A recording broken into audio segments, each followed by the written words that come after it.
Okay, I've just spent a few minutes cleaning up all the sealing surfaces on the cylinder.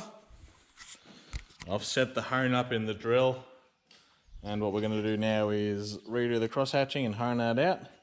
So I'll get me CRC, WD-40 works well as well. You can use oil, but a spray lubricant's probably a bit easier. Spray a heap in there and we'll start honing it. You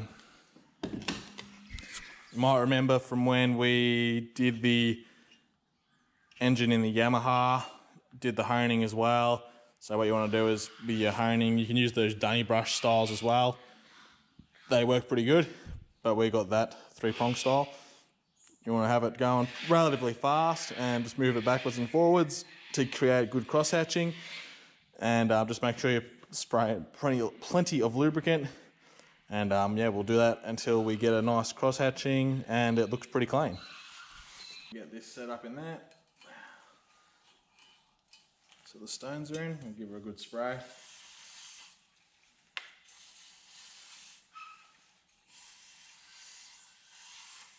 Make sure we get plenty in there. Then we just start her up.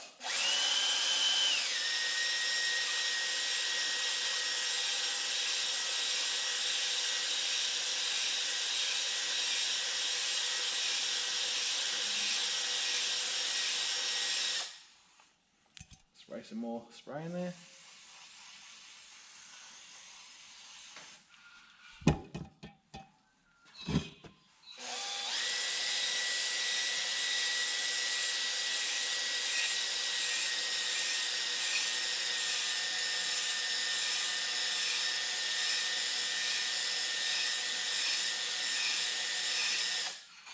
Alright, we'll pull her out and have a look. We'll have to give it a clean. Probably should have got a before shot, but you can still see some markings in there and some of that pitting stains, which I don't think I'm going to be able to get out. Won't cause any damage, it's sort of just stained from when a bit of water's got in there. But you can see the cross hatching sort of shining there. So I think we'll go over it one more time just to make sure we get that cross hatching good. Yeah, you just want plenty of surface for that oil to cling to. So we'll go again, and then we'll probably say that's good enough, and then we can start getting that piston together.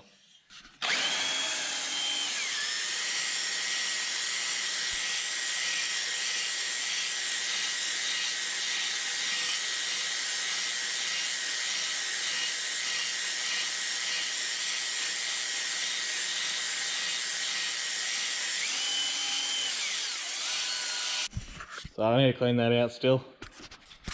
But I think that's going to be good enough for what we're trying to achieve. Yeah, it doesn't need to be 100% perfect. We'll never get it perfect because of those stains, and there's a little bit of marking in there from the age and lack of maintenance. So I'll clean all that up nicely now, and then I'll get the piston out and we can start installing the rings, and then we'll try and get the piston and the cylinder on. We might have to do a little bit of dodgy brothers like what we did with the Yamaha to get it together, but should be right. So clean that up and we'll get into it. Alright, so I've got the pistons and rings laid out, and the cotter pin retaining clips. So it didn't come with a new cotter pin. Unfortunately, I didn't realise it wouldn't come with one. So I'm going to reuse the old one. There's nothing wrong with it. Just have to give it a little bit of a clean up and just check she's all good. It should be though, because I've already had it there and had a look. So what I'm going to do is I'm just going to, all the rings and stuff are still on there, so I can reassemble it.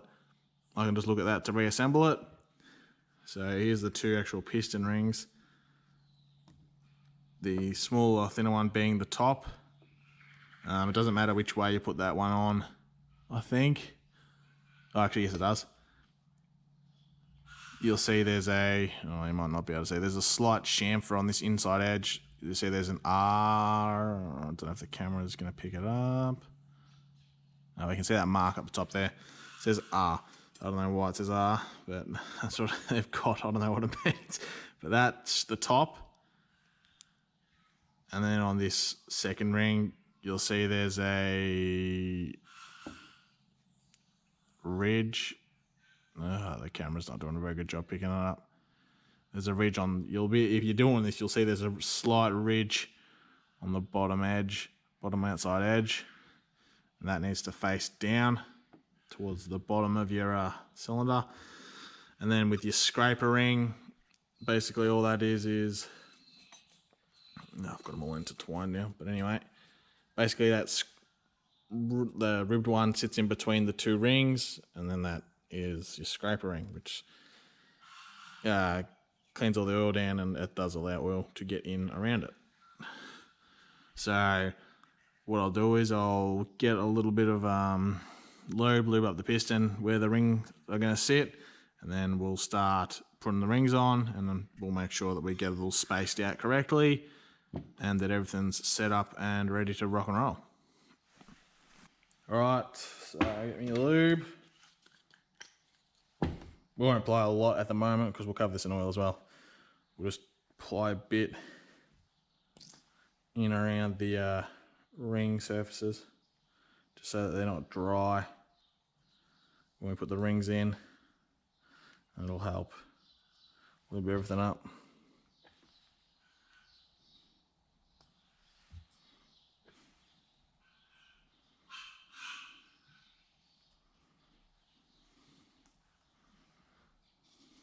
Okay, that should be enough for now. Now I forgot to get me bloody ring pliers for installing these, so we're just going to do it by slipping them over. We'll do the scraper ring first, so we'll slip it on around from the bottom, slide it down.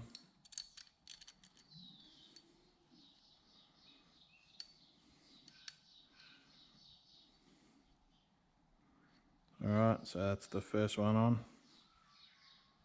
Now we'll get this ribbed one. We'll slide that down next. Alright, so I just realised you actually have to put this on first, because those scraper rings actually sit into a little groove around this one. So we'll get this one in up there first. Now we'll put top scraper ring on.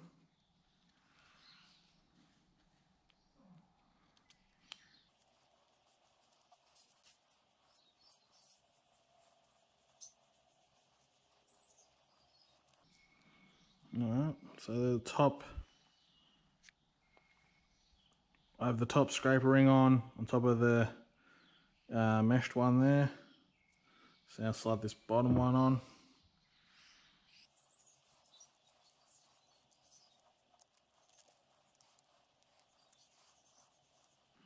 Okay, so that's the scraper ring all set up. I won't space the ring gaps out just yet. I'll get all the other rings on, and then I'll go around, space them all out where I want them, and then that'll be right to put together. So next we'll put on this middle ring. I'm just going to warm it up a little bit with my hands, just because they're going to be a little bit more brittle than those other ones. And if you get them a little bit warmer, it helps it go on a little bit easier, and there's less likeliness of you breaking them. Just a tip I was given years ago, so I always do it. So I just hold them in the palm of my hands until they are a little bit more warm and they're not stone cold. So now we put this one on with that bottom, that ridged edge facing down, just like on the old piston.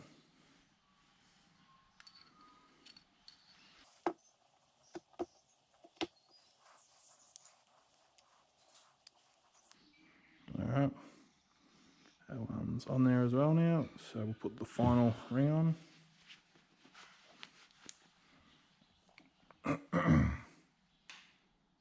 And the chamfered edge on the inside needs to face up, but I'll just double check.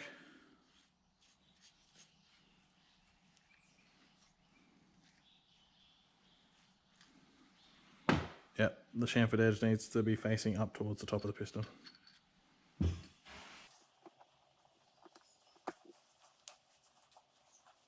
Okay, so they're all on there now. So now I'll space out all the ring gaps and make sure that they're going to be right and they won't have any blow by or that oil up through it. Alright, so I've spaced all those ring gaps out. It's going to be pretty hard to see, I think, but I'll explain why you do it and how I've done it. Alright, so there's my top ring gap there, and you'll see that it's on the side of the piston. Second ring gap there on a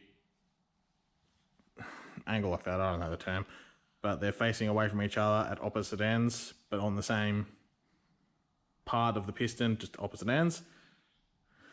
And then there's the scraper ring gap just there.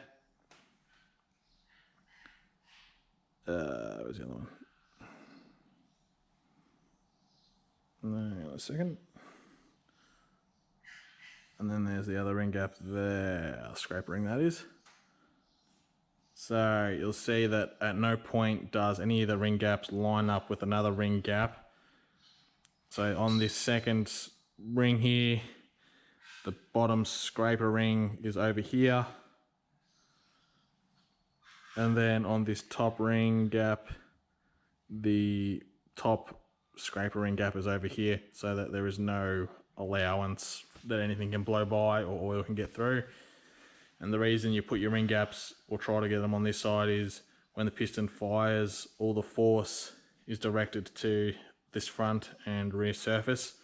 So if you have your ring gaps lined up here, that's where the most pressure is going to be, and that's where it'll have the most amount of chance of leaking by or blowing past it, because your piston, when it goes up and down, because it goes in a circle, realistically, because of the way the crank moves, it will hit on the front and then come back around, sort of like that, if it could do that. It wants to knock this way. So that's why you don't put your ring gaps on either side of the skirts of the piston. Yeah, that's the reason behind that. So that's all set up now. I'll give this a good lube up with oil before we put it in the cylinder. So what I need to do now is put the cotter pin in and the clips. So I'll just do that and I'll come back to you. Rightio, we've got the piston back together, cotter pin in, both the clips. Just sitting on top of the sitting on the conrod, it's all joined up. So I'm just going to check my ring gaps, make sure they're still all lined up because I've been fiddling around with it. And then, yeah, we'll do the old zip ties around the rings and we'll try and slip it up through the cylinder. It's going to be our best bet, I think. So I'll check it all out, then I'll give it a good lube up, and then we'll get the other chain tensioning plastic in the cylinder, and then pull that chain up through and try and get that through. I might have to get Dad to give me a hand because I need to hold a few things, but we'll do our best. So I'll come back to you when I'm set up and ready to go. Right, you'll have to excuse the noise of the rain on the roof. It's a pretty wet day today. So I've got that piston assembled. I've got some zip ties around the rings, which is what we did in the video when I rebuilt the old Yamaha, which is in the rain, which I should probably bring in just a sec. So I'll quickly show you what I've done. You'll see there, I've got 2 zip ties around those rings. What I'll do, they're compressing them as well as I can. I've got a ring compressor. So I'll try and slip the cylinder on by myself and get them past the rings. I can't put it all the way down. I've got the gasket on, but when I put that head on it, the cylinder, sorry, I need to lift the gasket back up because the bottom end of the engine splits into 2 pieces, and you need to put a little bit of silicone at the 2 gaps where they join up. So when I put that cylinder on, I need to put that on just hanging on there, then lift the gasket up and glue it down, and then feed the chain and put that stuff back on. But I'll get that all set up and then we'll try getting that on. As you can see, I'm very much struggling to get this on. I just got it. I had to take the zip ties off, they just were not working as intended. And I managed just to squeeze them in. Those rings are quite loose, I guess you could say. So think, yeah, we're pretty right there. We've got that. So, didn't catch all of it on camera there. But I just, yeah, managed to squeeze them in by finger and they slipped up pretty good. So, it's together. Well, not together, but the piston's in the cylinder, and that's a start. So now, what I've got to do is pick these up, back up off of the floor.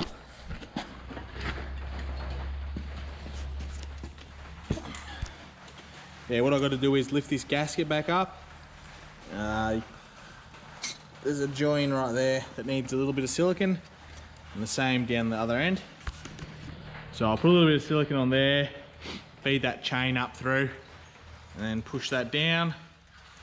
And then I'll get the head gasket, put that on, and then we'll start, we'll run those bolts in and we'll quickly tension her up just so that that silicone doesn't set and cause a leak.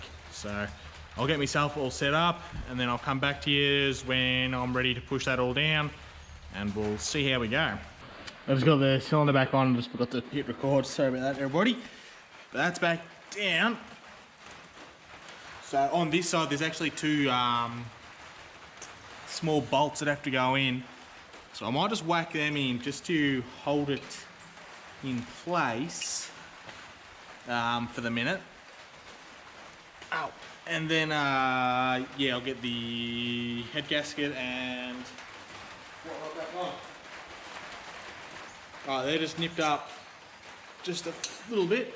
So I don't want to do it too tight and put the head bolts in and have that kick down and bust those two heads off the bolts. Yeah, so now we are right.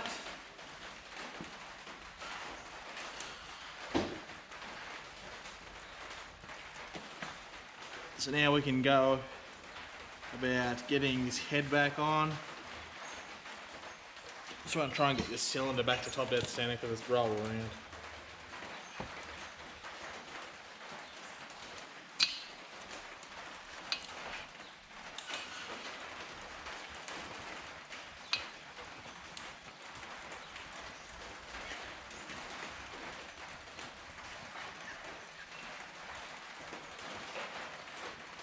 Alright, that's back to top dead center. I've got the pink chain link on my mark. A mark that is pink on my chain link. Some wrap. Up on this chain so I can... Oh, bastard. Sorry. I've knocked yours over twice now. So, pink chain link, top dead center. I'll give this a quick wipe off.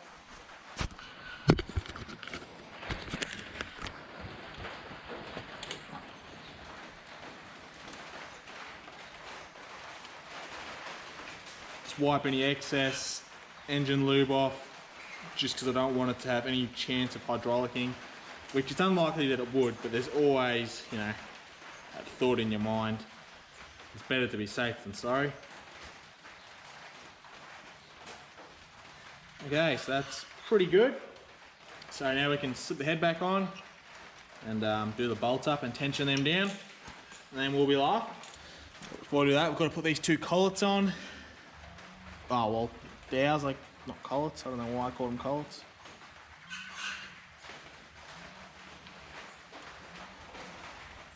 Give them a little tap down with the hammer.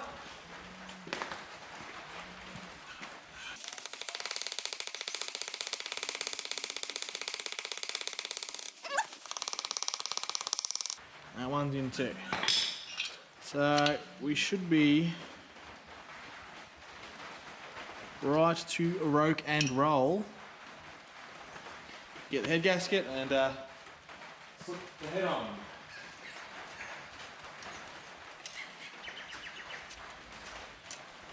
So there's our head gasket sitting on there. Now I'll grab the head and we'll chuck that on. Alright, feed this chain up into the head if I can. This may be tricky.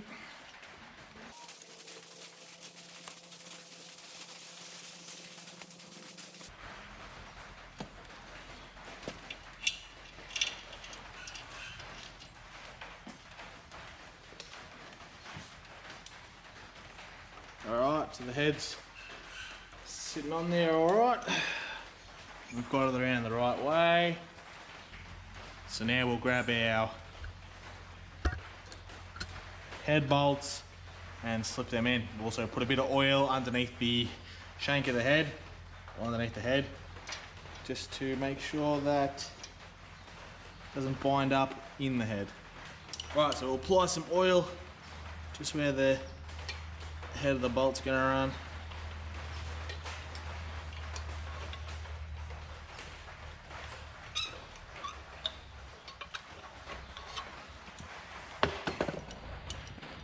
Chuck our bolts in.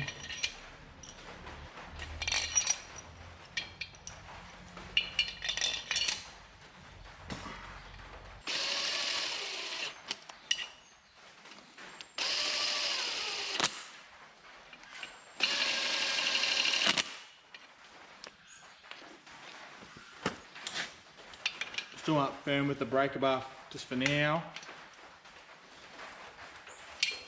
And then I'll get the tension wrench and we'll tension it properly. Alright, so I've got the information up to tighten this. It's sort of a funny sequence, this one. I've never come across one quite so... Basically it says tighten to 25 Newton meters, which is about there on my tension wrench. And what you do is you go in like a sort of a cross style. So we'll do this one, do that one, then do that one, then do that one. The phone's turned off.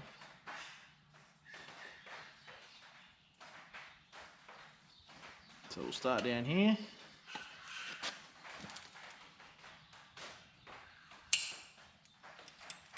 Go to this top one.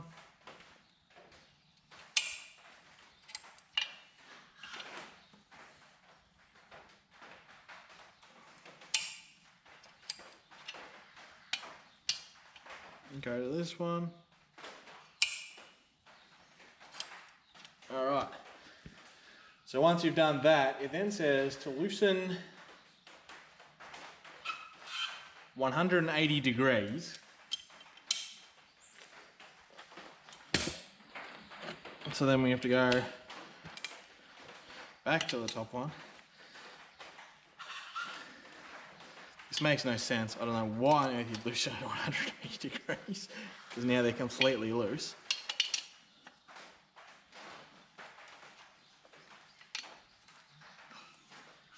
Loosen 180 degrees. Then tighten to 15 Newton meters, which is bugger all, so I'm not even going to tension that. I'm just going to put it back down so the heads are touching.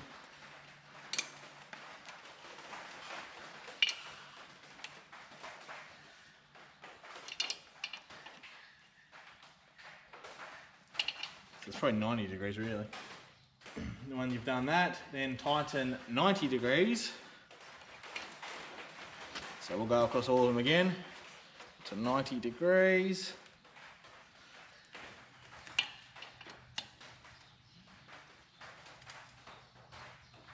Degrees.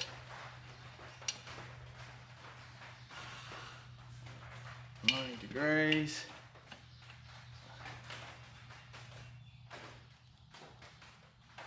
90 degrees. And once you've done it to 90 degrees, you then need to go 60 degrees. So we need to basically just go a little bit past. If I hadn't known I was doing it this way, I would have brought me a little angle meter that I have for doing this. But we're sort of just guesstimating. It's not such a big drama. If this was something bigger than a motorbike, I would definitely be doing it exactly by the book, but we can get away with a little bit of slack here. So we'll go roughly 60. So that's 45. Go a whisker more. That'll be about 60, I think. 45. About 60.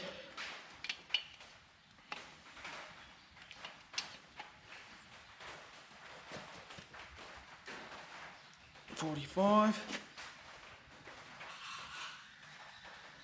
60.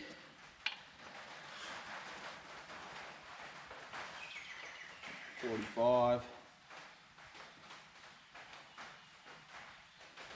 That'll be about 60, I think. So that'll be good enough for us. The head's all tensioned down, pretty close to how it should be. It's a little bit difficult with when they say do it by degrees and you haven't got your meter for actually doing it correctly. It will be close enough, and because they do it by degrees, they're not saying it has to be this tension, it is pretty spot on. So I'll run these two little bolts in here in the head. I think they only got to go to 12 Newton meters. So I'll just do them up with the spanner, and then I'll tighten these two down here on the bottom of the cylinder head. And then that'll be all of the main sort of parts of it reassembled, and then we can worry about this gear up here, and we'll put on our little extra bits and bobs. So that's good. It's good to get that back sealed. That was my main worry, was just trying to get this back together. I was just, yeah, really wanted to get it back. So I'm happy that that is back on the block. Yeah, so we've made some good, decent progress. So we'll start.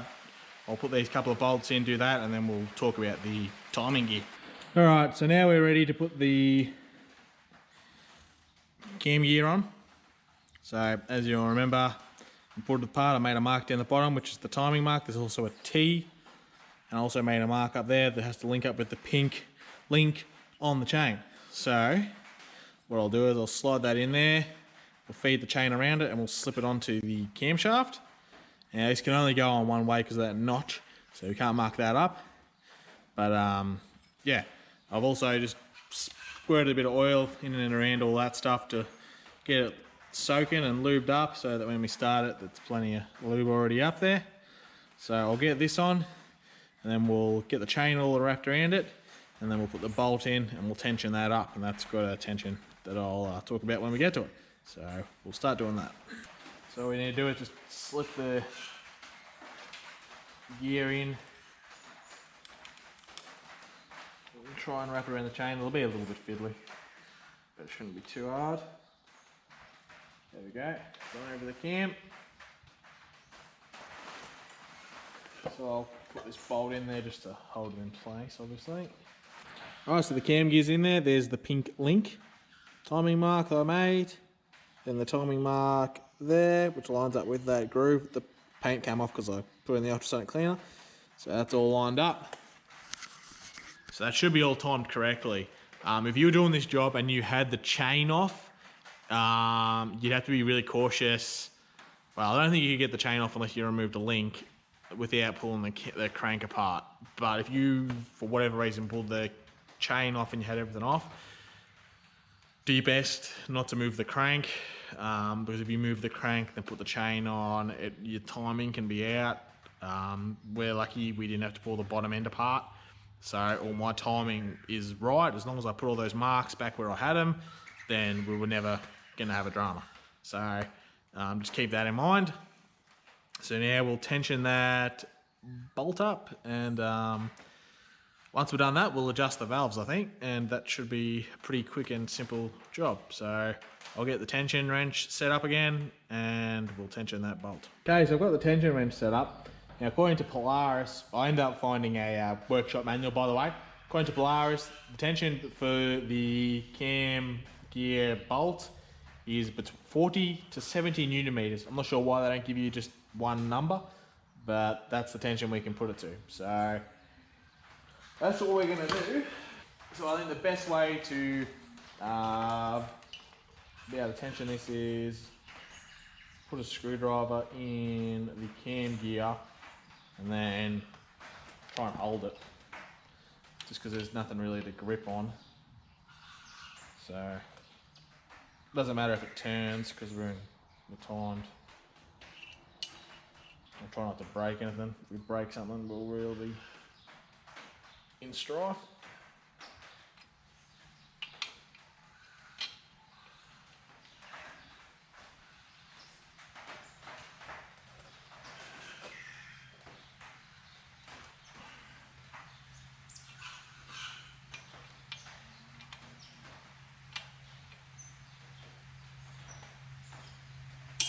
There we go. So I set it to about 60. I think that's a pretty nice even number in between both 48 and 70. And it's just, it might, yeah, just over 60, probably like 62, 63. I think that'll be a pretty good position to get that tensioned and we're not going too tight or too loose. So as it starts to rain again, we'll move on to these valves now. This should be pretty simple, and we'll just check the clearances. If they need adjustment, we will make an adjustment. Rightio, so with that cam gear tension now, we can move on to adjusting the valve clearance.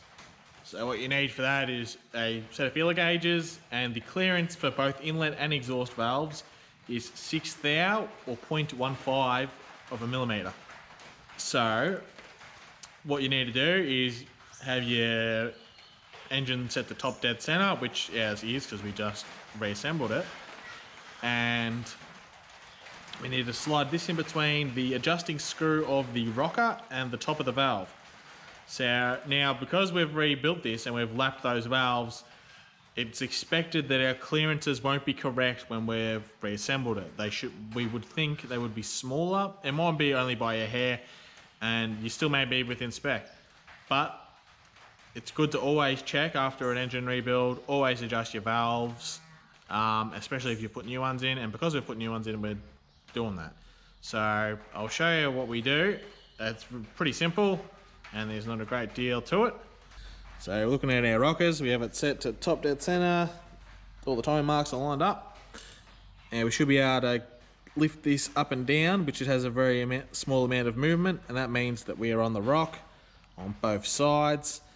If you look, you won't be able to see down there, I don't think, but the cam lobes are on their flattest most part, which allows these rockers to have no tension.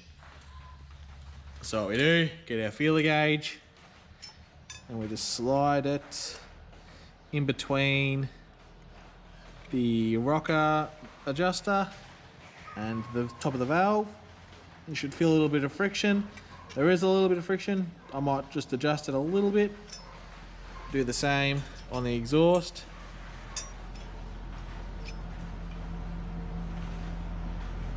Feels about the same. We can almost get away with that, but just for the point of the exercise, I'm going to adjust them anyway, just so we know they're right. So what you need is a spanner. I think it's a 10mm, not an 8. It's a 10mm, and we'll need a tiny little shifter to put on the top of the adjusting screw to screw that down. And then when it's right, you'll lock it in place and then recheck your valves. So I'll go get a spanner and a little shifter. Alright, so I've got a 9mm spanner to undo the lock nut at the top. So we loosen that. Then with that loose, I've got a small shifter. We put our feeler gauge back in. And then we just tighten that screw down until it's sort of firm on your feeler gauge.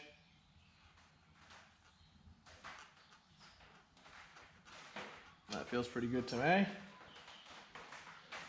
And then we tighten the lock nut back down as well. You'll need to hold the top of the screw as well, just so it doesn't affect your adjustment.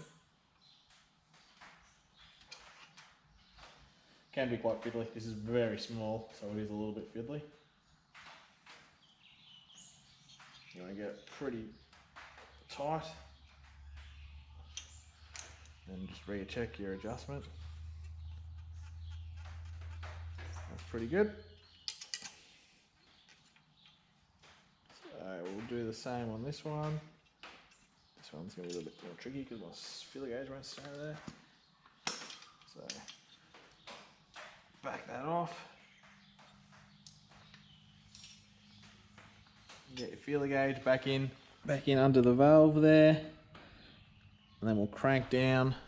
Won't crank down, we'll just put a little bit of pressure on the top screw. About there. Get our spanner again. Nip it up. Just move that out of the way. It's pretty good. So that's the valves adjusted now. Alright, so now the valves are properly adjusted, we can start, well, we can put the rocker cover back on, and we can put the engine breather cover back on, which also holds this cam in position. Chain tensioner can go back in, inlet pipe can go back on, and I'll give the chain and the top of the rockers and whatnot a good soak in oil. Just make sure there's plenty of oil in there and that it's all lubed up. We still have to drain the old oil off actually out of the bottom and change the filter as well, but we'll do that once we've got the engine sealed up again, so she's all protected from the elements. So I'll do that, get these couple of covers on, and I'll come back to you when I'm putting the rock cover back on. Alright, so I'm just plodding along here, getting the covers back on, put this breather cover on that covers up the cam. Just about to put the belt tension that are in. I thought I'd just talk about that for a sec. So, when you install this, you need to push this ratchet up like so. Actually, you got to pull the bolt out the back with the spring.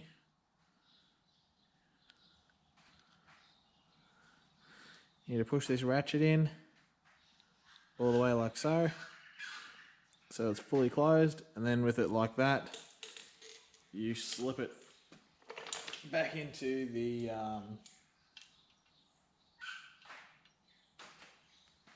block, and then you install your spring and nut, and you do it up to about 5 to 7 Newton meters apparently.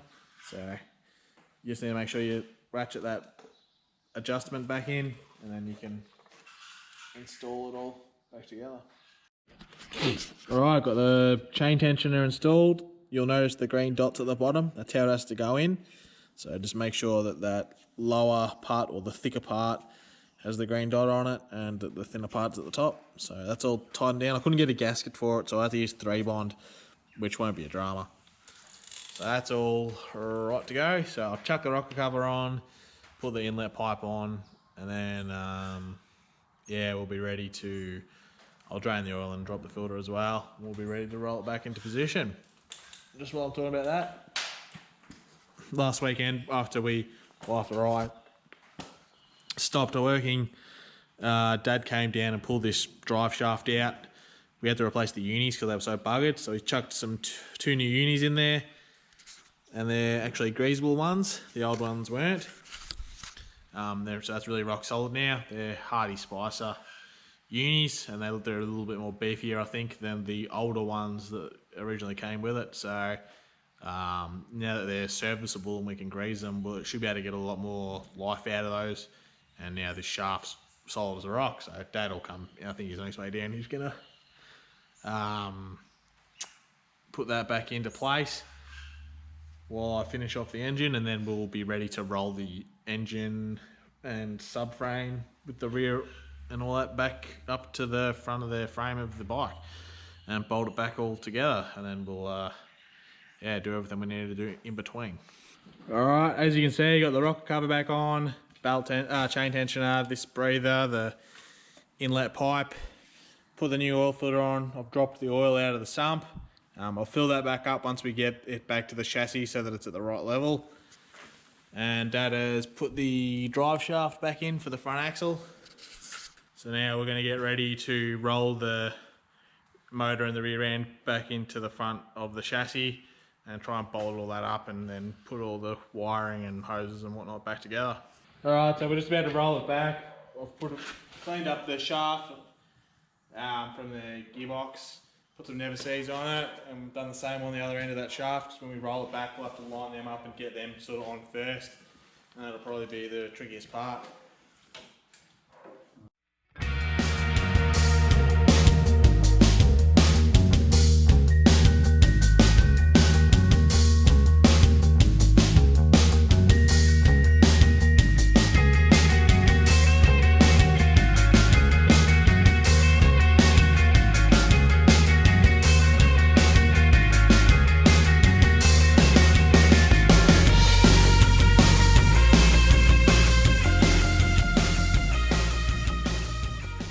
Alright, as you can see, we've got the motor on that rolled back into the chassis. Drive shaft's connected down there. We just put a couple of bolts through the shock towers into the frame just to keep it all together. So what we've got to do now is put the bolts back down through the bottom of the frame that joins it together, do them up, put the engine mount bolts back in, and then hook all the wiring, hoses, put the carby back on, and then we'll have a crack at starting it. But we'll bottle the frame up and the engine up first. Alright, so we just finished bolting the frame back together, and we've bolted the engine mounts up as well. So the bike is all back together, chassis wise and engine mount wise. So now we're just going to hook up the hoses and electrical wires and just do all that final stuff to get it close to starting up, and then we'll be able to do something about making it run.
Alrighty, so I think I explained before, we've got the carby and everything on. We put the battery in.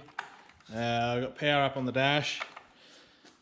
We had some trouble with the carby. The drain pipe kept leaking fuel, and we ended up determining, we pulled the bowl off and had a look at it, and we determined that the float was stuck open, so fuel just kept flowing into the bowl and then it was leaking out. So pull that off, gave it a quick clean, put it back on there. Now it's all working as it should. Put oil in the engine, and we're pretty much ready to start it. So don't know if this battery will have enough juice in it to start it, but we'll give it a crack. If we have to jump it or charge it, then we'll just do that. But we'll see whether it's going to fire up and what it runs like if it does. But I'm not going to run it too long. We're just going to run it, see what it's like, and then if it runs, I'll be happy enough with that. And then we'll just leave it, and we'll come back tomorrow and do all the rear end and put all the guards and everything on before we start trying to break it in and take it for a ride and whatever. But we'll try and start it up now and see what it does. Alright, so we'll try and start it up now and see whether or not it will start.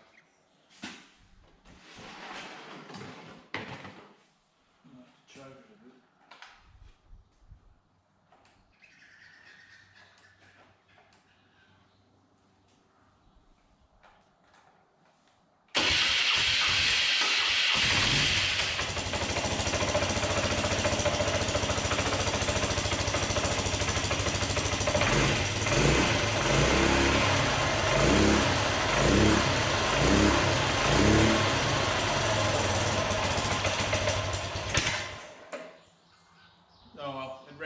For a minute.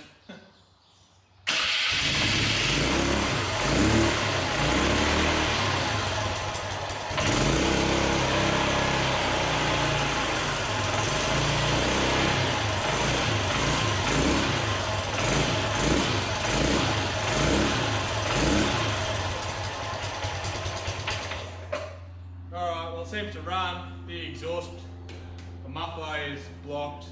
It sounds from my hand there is like no flow coming out of there. That's why it's all trying to bust out past this joint. Yeah, we might have to pull that off and let it run without it and try and clean that out. Maybe, I'm not sure how we'll do that, but we'll have to sort something out. So we'll have a look and see, and then we'll come back to you in a minute. Right, so we just checked the oil. I just put in a little bit more because it would have filled the oil filter up. I just pulled the muffler off. We'll see what the flow is like now. It should be a bit better. So start it up again, see what happens.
we've just got that ticking over there at the moment. We're just sort of been playing around with the muffler. We reckon that muffler's blocked. As soon as you jam it on there, it blows out just heaps of white smoke and the engine starts to die. So we may need to get a new muffler because that one's just so blocked up with carbon and oil and all that sort of crap. Seems to be running pretty good. So, let's have a look at it. No oil leaks so far anyway.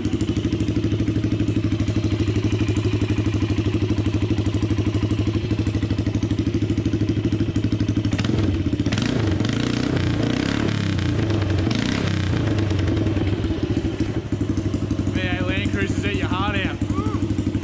So, yeah, it's going pretty good. Alright, so we're done with the bike for today. I'll come back tomorrow and we'll pull that rear end apart, change out the drive shafts, those worn bushes. I think there's a few more bushes on there that are worn, but we're just going to have to deal with it. And Dad might cut the end off that muffler tomorrow and we'll have a look inside it. If we have to get a new one, we have to get a new one. If we can clean it and weld it back up, then that's what we'll do. But we'll leave that job for tomorrow. So we'll wrap this video up here. And as usual, thanks everybody for watching. See you in the next one. All right.